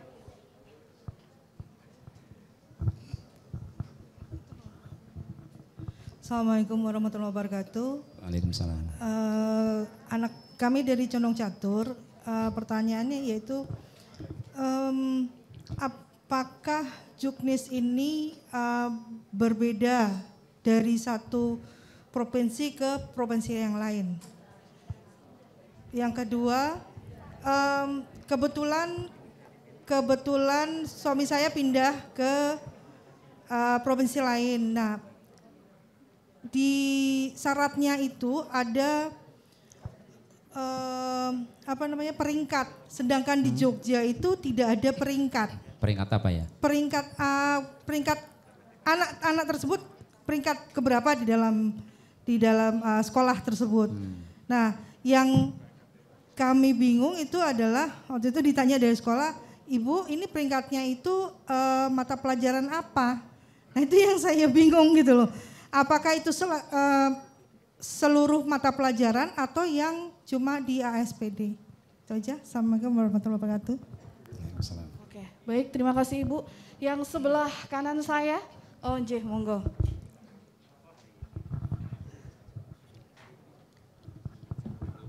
Assalamualaikum warahmatullahi wabarakatuh. Selamat siang.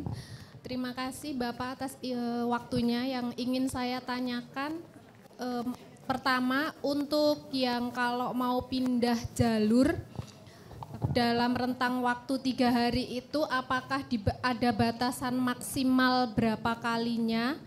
Lalu yang kedua, untuk tadi ditampilkan pada slide untuk tahun 2022 SMA 8 itu menduduki peringkat pertama untuk Provinsi DIY. Akan tetapi tadi kalau saya tidak salah mendengar Bapak untuk urutan Japres, kalau kita mau mengikuti jalur prestasi untuk SMA kota, untuk yang urutan pilihan SMA itu dari SMA 3, 1, lalu 8. Yang ingin saya tanyakan, kebetulan putri kami ingin mengikuti jalur prestasi yang SMA kota, Bapak mungkin ada saran untuk terkait peringkat pilihan 1 itu sebaiknya SMA mana, 2 mana, 3 mana. Demikian, terima kasih. Selamat siang. Selamat siang. Baik, terima kasih Ibu atas pertanyaannya. Monggo kami persilakan pada Pak Imam. Baik. Ini pertanyaan pamungkas. Juknis ini hanya berlaku provinsi karena yang mengeluarkan adalah keputusan Kepala Dikpora DIY. Jadi tidak mengikat provinsi lain sudah akan berbeda. Maka tadi saya bingung peringkat-peringkat apa di sini tidak disebutkan. Yang nanti disaingkan adalah yang penting nilai ASPD-nya bersaing atau tidak, maksudnya nilai gabungannya. Jadi memang berbeda ya antara provinsi satu dengan provinsi yang lainnya. Kemudian kalau pindah jalur tadi, apakah ada batasannya? Di Juknis tidak diatur berapa batasannya. Berarti kita mungkin boleh beberapa kali. Beda dengan misalnya kalau di Juknis yang ada di SMP, masuk SMP itu hanya 1 kali boleh melakukan perpindahan. Tapi di Juknisnya tidak disebutkan. Jadi saya tidak bisa katakan berapa kali karena memang nggak diatur di Juknis berapa kali boleh melakukan perpindahan. Kemudian kalau urutan pilihan SMA, memang begini Bapak Ibu, logikanya begini kalau jalur prestasi. Pilihan itu kan harus dilihat dari mana yang paling kompetitif pada yang paling tidak kompetitif. Yang paling berpeluang dan paling tidak berpeluang. Jadi kalau misalnya antara 381, maka saran saya 3 dulu, 1 baru 8. Kalau kita ingin memaksimalkan pada SMA 3. Meskipun pandangan orang bisa beda-beda ya, bisa ada yang katakan enggak bagi saya yang paling favorit SMA 1. Ya SMA 1 dulu enggak apa-apa, baru kemudian 3, baru kemudian 8. Nanti kalau misalnya yang lainnya lagi, enggak saya mau antara 6, 9 sama 2. Gimana Pak urutannya?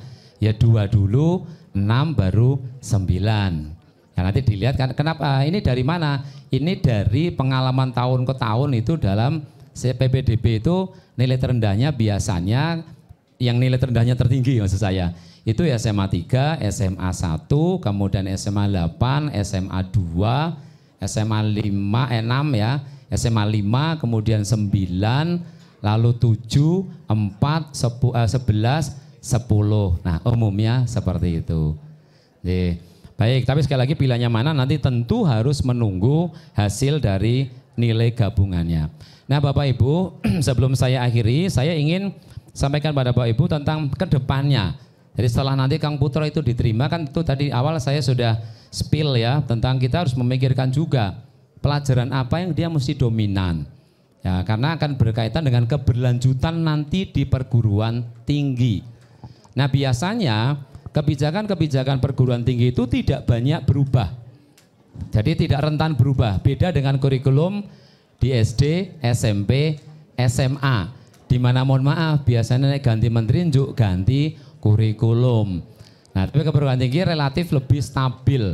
Nah, karena pengaruh forum rektor itu juga berpengaruh juga ya dibanding dari Pak Menteri sekalipun. Nah, Bapak Ibu, maka penting bagi kita itu untuk melihat peluang anak-anak kita seperti apa dan apa yang harus dilakukan. Kita sama-sama diterima di satu sekolah yang berbeda. Kalau kita ingin mendapatkan peluang diterima di perguruan tinggi yang tanpa tes, tentu kita juga memahami bahwa nilai rapot sekolah X itu tidak sama dengan sekolah Y. Iya, mereka yang dapat nilai 90 dari sekolah A itu tidak akan sama pinternya dengan yang 90 sekolah B. Bahkan bisa saja nilai di sekolah A dia dapat 80 bisa lebih pinter daripada anak dari sekolah B yang dapat nilai 90. Nah, dalam konteks kita memperebutkan peluang ke depan, maka nilai-nilai itu bagi perguruan tinggi perlu dicari titik temunya. Nah, maka perguruan tinggi itu sebenarnya punya pemetaan. Jadi mereka sudah punya nek sekolah ini nilainya 90, wis podo wae kalau sekolah iki mung 75. Ya, mereka sudah punya semacam itu.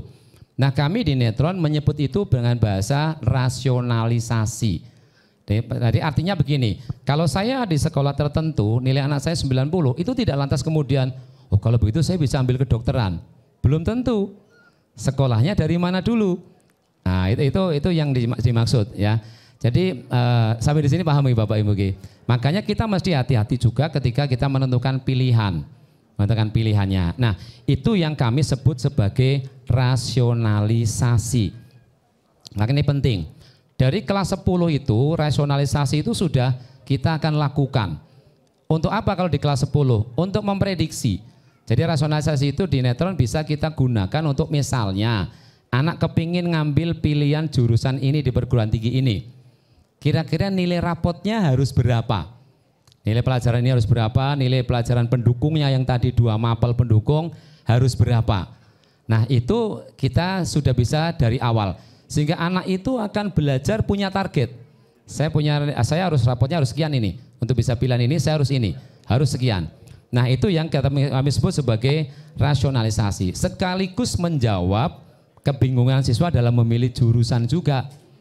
Nah, itu karena kadang-kadang kalau ditanyakan begini, lah Dek, kamu tuh minatnya di bidang apa? Ya itu Pak masalahnya. Loh, masalah gimana? Masalah saya juga gak tahu minat saya Pak. Nah, maka dengan ini kita bisa dengan nilai rapot yang mereka, karena begini, dia harus diterima di perguruan tinggi di jurusan yang dia juga bisa lancar kuliahnya. Nah, itu maka kemudian kami coba dengan rasionalisasi sambil menjawab kenapa kebingungan mereka. Karena biasanya anak itu akan mengalami kebingungan karena apa? Dia belum tahu bakat minatnya. Dia belum tahu, bahkan ragu dengan beberapa pilihan jurusan. Nah, ini adalah hal-hal yang saya kira akan panjenengan hadapi nanti ketika Kang Putra sudah ada di SMA. Nah, itu kami bantu Bapak Ibu dengan apa yang disebut sebagai rasionalisasi untuk mengukur peluang. Anak-anak itu kira-kira berpeluang seperti apa di jurusan yang dia sudah mulai bayangkan. Kalau dia sudah mantap dengan jurusannya, kami berikan advice sebaiknya nilai rapot kamu sekian. Pelajaran ini kudu sakmene, pelajaran ini harus sekian. Saya kasih contoh Bapak Ibu untuk target nilai perjurusan dan sekaligus ke sini. Ini ada ini nama sebenarnya Bapak Ibu. Jadi bukan kayak di koran-koran itu misalnya nama mawar, bukan nama sebenarnya, itu bukan. Kalau ini nama sebenarnya, anak SMA Negeri 1. Posisi saat itu ketika rasionalisasi dia di semester 4. Keinginannya UGM kedokteran. Wajar ya, anak SMA 1 kepengen kedokteran itu biasa, umumnya akan kepingin ke sana. Nah, tentu ada syarat berikutnya, semester 5 ini kudu gimana? Nah, dengan mempelajari semester 1, semester 2, 3, dan 4, kami bisa masukkan dalam aplikasi kami itu untuk memberikan advice berapa semester 5 harus dia capai. Nah, itu bisa begitu. Nah, mungkin pertanyaan lanjutnya begini, Netron dapat dari mana perkiraan-perkiraan seperti ini? Bapak Ibu, kami itu kan sudah 30 tahun di bimbingan belajar. nilai siswa yang dari tahun 2011 sejak ada SNMPTN itu kami punya. Anak ini keterima di ITS, jurusan teknik perkapalan, nilai rapotnya bagaimana. Anak ini keterima di kedokteran, di Undip, nilai rapotnya bagaimana. Keterima di manajemen, UNY, nilai rapotnya bagaimana. Itu ada semua datanya. Nah itulah yang menjadi basic kami menyusun aplikasi ini. Sehingga sampai kepada ketika UGM kedokteran, bagaimana nilai berikutnya dengan adanya nilai ini. Tentu advisnya akan berbeda ketika nilai raport dia di sini misalnya 80, di sini 84, di sini 90, maka di sini pasti akan berbeda. Nah dengan raport yang sampai semester 4 seperti ini, semester 5-nya bisa kami berikan advice, ayo kejar nilaimu seperti ini. Apakah semua tercapai segitu? Tentu tidak. Tapi ada juga yang melebihi target. Misalnya, lah itu matematika. Ya, matematikanya sarannya 94,41, tapi dia dapat 92. Tapi kalau di bawah, ada yang seni budaya sarannya 90,40, ternyata biasa dapat 94. Dan seterusnya, sehingga akumulatifnya dia tetap tinggi. Ya, tetap tinggi. Nah Bapak Ibu, akhirnya dari hasil itu kami merekomendasikan 3 pilihan ini. Pilihan pertamanya, oke, kedokteran kayaknya masuk nih. Pilihan pertama. Kedua, teknik mesin sebagai alternatif. Ketiga, kedokteran tapi di Undip. Universitas Diponegoro, bukan di Ponorogo. Nah, di Ponegoro. Nah, 3 ini. Ternyata apa? Sesuai keinginannya dia masuk di UGM kedokteran. Nah, pertanyaan lanjutannya, kalau ternyata tidak memenuhi terus bagaimana? Sistem akan mengarahkan jurusan mana yang sebaiknya dia ambil berdasarkan nilai rapotnya. Karena Bapak Ibu dalam sistem yang baru sekarang, SNBP sekarang itu nilai rapot bobotnya 50%. Jadi memang tinggi. Maka rasionalisasi nilai rapot ini menjadi sesuatu yang sangat penting. Dari mulai kelas 10 semester 1. Loh kenapa kok 10 semester 1? Iya karena 5 semester yang dijadikan dasar. Nah oleh karena itu dari awal putra putri panjenengan harus punya target. Aku butuh piro nilainya. Nah kalau tidak punya target kan repot nanti. Belajar sekenanya akhirnya.